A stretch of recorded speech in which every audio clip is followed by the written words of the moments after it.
फिटे मुंह तुम्हारा। लोगों ने डंपर का जो है इधर लोगों को कुचलना शुरू कर दिया है। कौन सा डंपर? तुम डंपर वाला है? नहीं, हम डंपर वाला नहीं है भाई। तुम डंपर चला के भाग जाता है?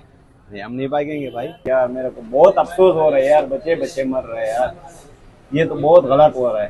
ड्राइवर लोगों को मैं ये मैसेज दे रहा हूँ, मगर बिल्कुल आराम से गाड़ी चलाओ।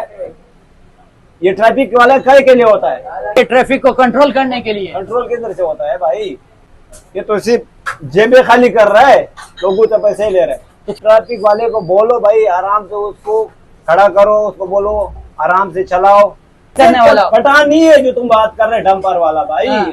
ये सब चला रहे, पंजाबी भी चला रहे, सिंधी भी चला रहे। बिल्कुल डंपर वाले को मैं बोल रहा हूँ, बिल्कुल आराम से गाड़ी चलाओ, बिल्कुल आराम से गाड़ी चलाओ। तुम चाय वाला है? हम 6 वाला है। रात को चलाए खान, दिन में नहीं चलाए।